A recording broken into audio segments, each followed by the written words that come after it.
A young couple is found brutally murdered inside one of their homes, and it would be a cigarette butt that would help break the case. Hello, true crimerers. This is the case of Johnny Clark and Lisa Straub. Viewer discretion is advised.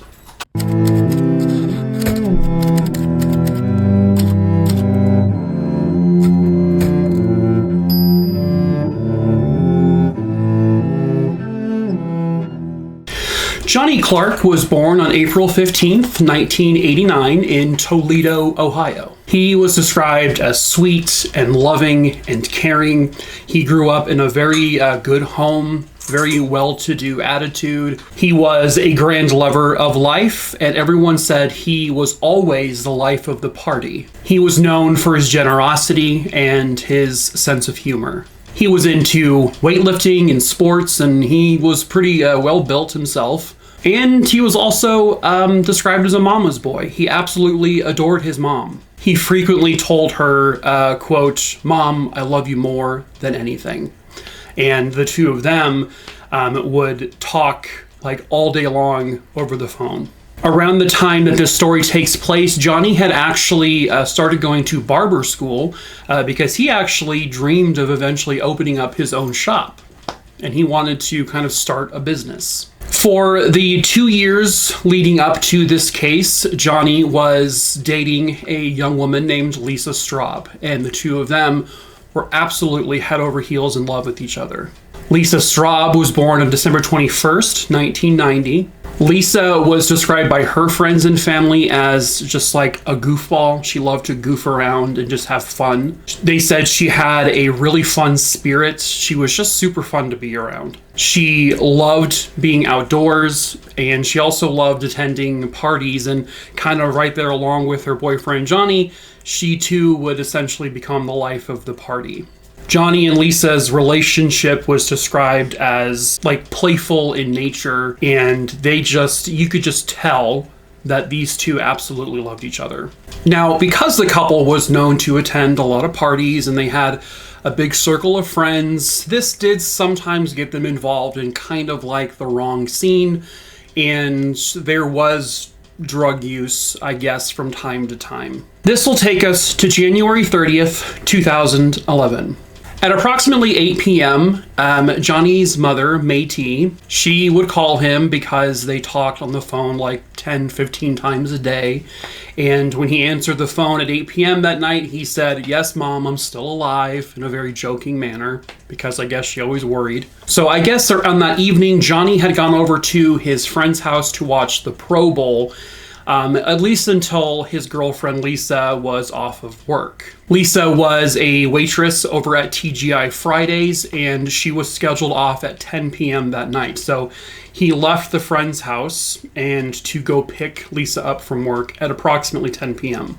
When he picked her up, the two of them went back to Lisa Straub's house where she lived at with her parents. Now, her parents were actually on a cruise because it was their 25th wedding anniversary, so they had been out of the house. At 10:41 p.m., Johnny called someone on his cell phone. The friend who Johnny had called stated later on that Johnny said he was waiting, I guess, at Lisa's house for a man named Anthony Watson to come by real quick.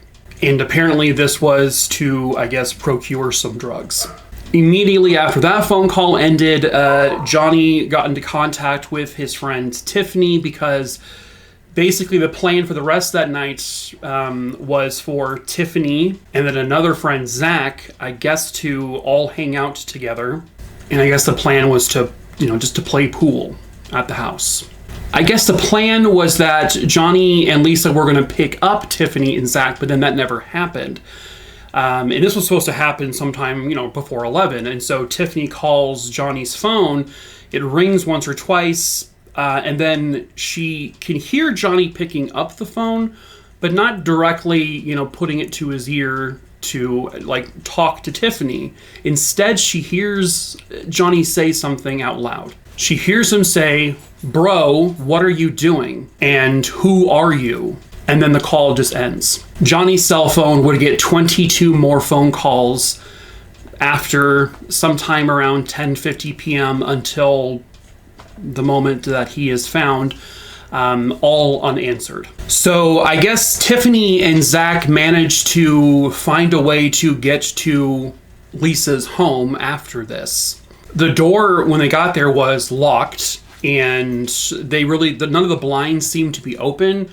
And they're knocking on the door. They're calling, his cell phone. They're trying to call Lisa, and no one's answering the phones. No one's answering the door. They're knocking on the windows. Nothing. They don't hear anything going on inside the house. It's like dead quiet. So Tiffany manages to get a hold of Johnny's mom and says, something feels off here. We're trying to get a hold of him. We can't get inside the house. So at 1:21 a.m., Johnny's mom calls 911 to ask if they can do a welfare check at the Straub residence. When police arrived, they were there for a few minutes. They said there were no obvious tracks in the snow. None of the windows were broken. There wasn't any doors kicked in. There was no forced entry. They can hear a TV maybe in the distance was on, but apparently that was all they could do after they tried knocking themselves and announcing themselves as police. And then they just left. But still, after not being able to get a hold of Johnny or Lisa, and again, attempting like crazy to knock on the door, they call police again, this time at 2:27 a.m. Police come back. They, this time, I guess, go around the house for about 20 minutes, looking through windows, knocking on the doors, announcing themselves as police. But because they say there's no indications of any foul play or anything, they said they have no probable cause to enter the home and that their hands were tied. And so police left again. So now, by the time that basically Johnny's mom and now his dad arrive at the house as well, they see Tiffany there. They inform them the police have come and gone twice. So Johnny's dad is there, like with his mom, but also I guess one of his cousins was there too at this point. And so Johnny's dad would lift up the cousin because they could see like an opening in the blinds at the top of a window. When she looked in, she saw two people lying in the kitchen, and their phones were like broken on the ground next to them. And so this was Johnny and Lisa. And so they're like, we got to get in there. And so Johnny's dad, he just kicks the front door in. He just breaks the door right off the hinges, and he gets in there. Johnny and Lisa were lying on the kitchen floor. They had bags taped around their heads with duct tape, and their hands were tied behind their backs. They ripped the bags off of their faces. They tried CPR, but it was already far, far too late. Johnny and Lisa were dead. So police finally come back a third time, and this time now they're investigating a double homicide. So they are searching the home, and they notice something kind of bizarre. It appears that whoever did this did it with the intent of robbing the house, but it was like a very specific robbery. While like Johnny had his like emptied wallet on top of his chest, like they probably took the cash from his wallet, there was really primarily just one room that was ransacked. Like the bed of this bedroom had been completely, like the mattress was torn off. There were drawers and cabinets. Everything in this like room was like opened and gone through. All of the clothing from the closet had been like thrown on the ground. And then there was, I guess, the opening to the attic was, I guess, in the closet, and that had been opened completely. But the interesting thing is that there was also jewelry in the house, very expensive jewelry, that was out in the open, that wasn't taken. There was also, like, Iraqi currency in the house that would have equaled out to about $4,500 or so in U.S. currency that was just left behind. When police were interviewing, like, the friends of Johnny and Lisa, one of the friends said that Johnny had talked about kind of a few times how there was a safe in the house in the Straub residence that probably had around $100,000 in it. But when they finally got a hold of Lisa Straub's parents, they were like, there is not $100,000 in any of the safes in our house. They said the only cash that would have been in the home, like US cash, was about $40 that they left behind for Lisa and Johnny to get pizza. They also noticed that the The door to Lisa's bedroom had been broken as if someone had kicked it in. So what they speculate is that Lisa probably got away for a short time and tried to hide in her room, but then they immediately chased her down, kicked the door in, and grabbed her. They don't know if Lisa and Johnny were killed where they were found, but their clothing was like kind of pulled up, which would indicate to them that they had been dragged throughout the house. So they may have been killed somewhere else in the home. There were no like foot impressions in the snow. There were no like tire impressions in the snow to indicate who, this attacker may have been, or attackers. However, when they inspected the garage, they noticed that the interior door of the garage had some damage to it. And not that it had been kicked in. So what they believe happened is that as Johnny and Lisa were about to leave to pick up Tiffany and Zach, they probably saw the intruder or intruders coming towards this door, and Johnny probably tried to close the garage door with his arm when it was then forced open by this attacker. And that's when the phone call picked up, who are you? What are you doing here? The coroner determined that the cause of death for both was asphyxiation. Both of them had their legs and arms, bound with duct tape, and the bag was duct taped around their heads, so they basically suffocated to death. Back at the house, other than that specific room that was ransacked and Lisa's door being kicked in, there really wasn't anything else disturbed in the home. Nothing. It was clean, which is very strange to them. But that told them, again, that this person was looking for something specific, and they think that they were looking for this safe that Johnny had said had $100,000 in it. The crime lab would actually get DNA from the duct tape that didn't belong to Johnny or Lisa. And then they also found skin cell DNA inside one of the pockets of Johnny's sweatpants. That was not Johnny's and was not Lisa's.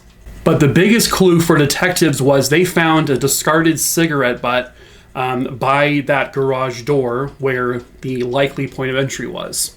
The cigarette butt had 2 different samples on it. When police ran the DNA from the cigarette, one of the DNA samples was for a man named Sam Williams, and then the other was from a man named Cameo Petaway. So they first brought Sam Williams in for questioning. Sam Williams had a criminal history. He had a past history of domestic violence. He had broken probation. Before they told him about the DNA hit, so they brought him into the interrogation room, and they asked him, "Do you know Johnny Clark or Lisa Straub?" He says, "I've never heard of them." He then says, "Have you ever been to this house?" They show him a picture of the house when the murders happened.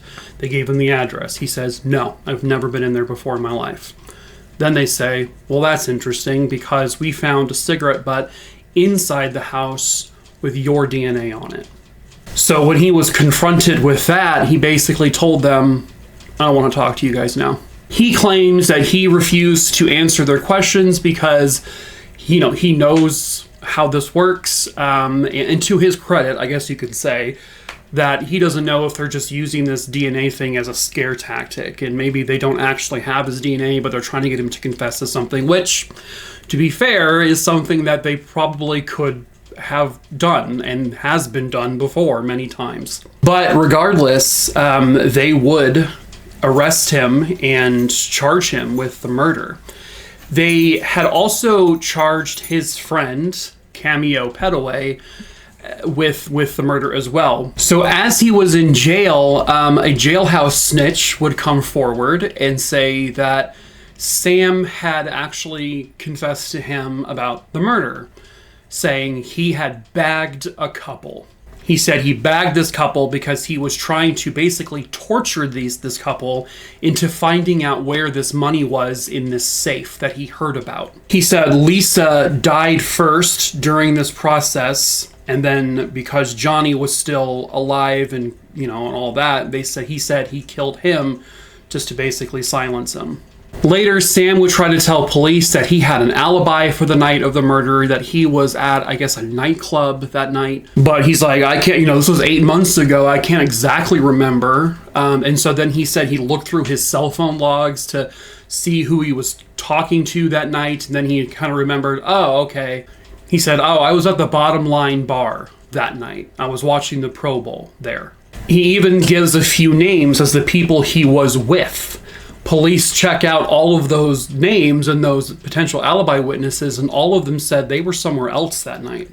They weren't at the bar watching the Pro Bowl. But then I guess a couple other people can vaguely remember that, yeah, I think I did see Sam there at the bar.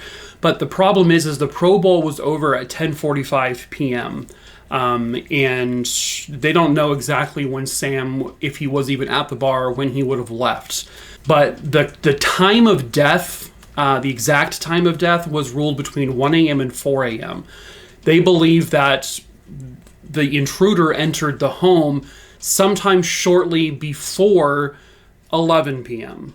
based on the phone call with Tiffany.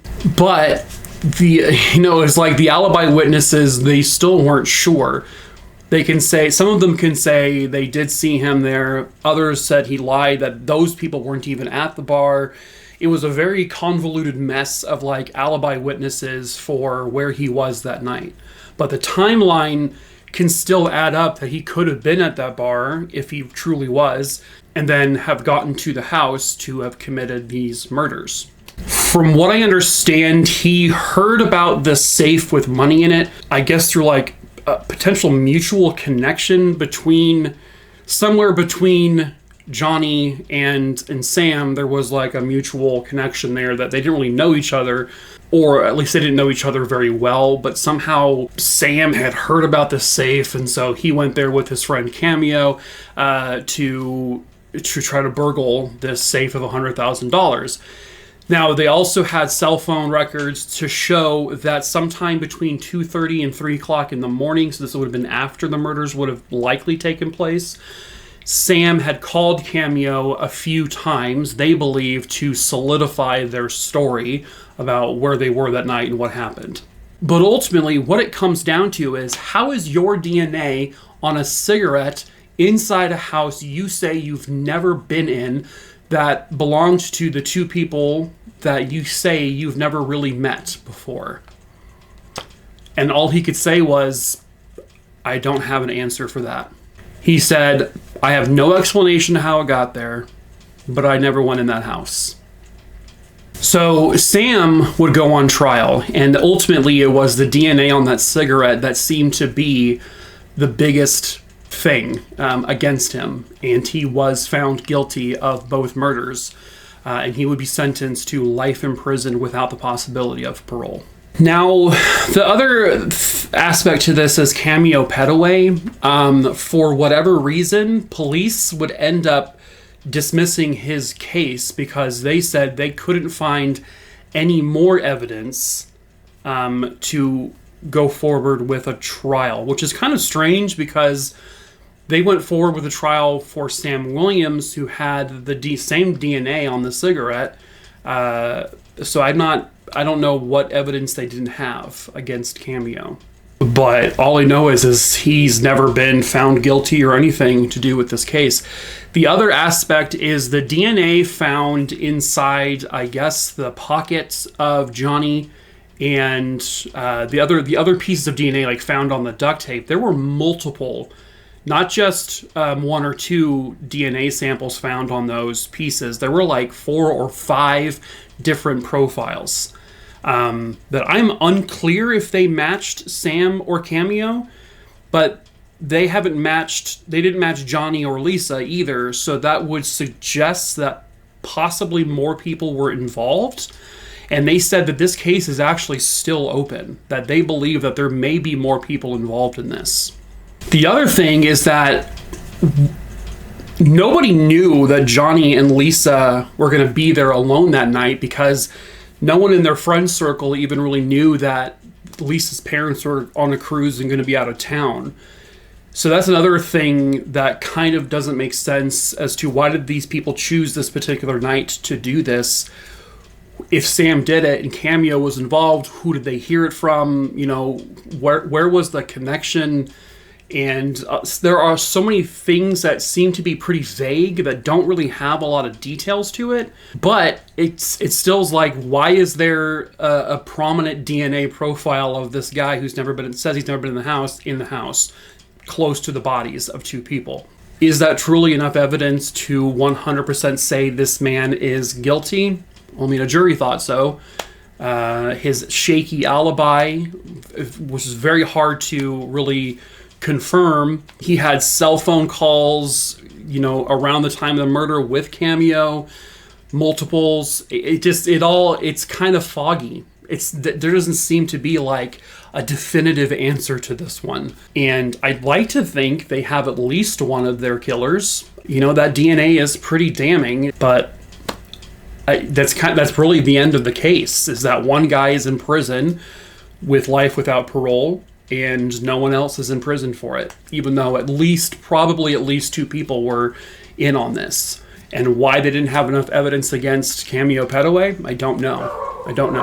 And police are actually still actively looking for information on this case. So if you do have any information about the murders of Johnny Clark and Lisa Straub, you can call 419-255-1111. And you can report that information anonymously. But did Johnny and Lisa truly get justice, or is there still more justice to be served?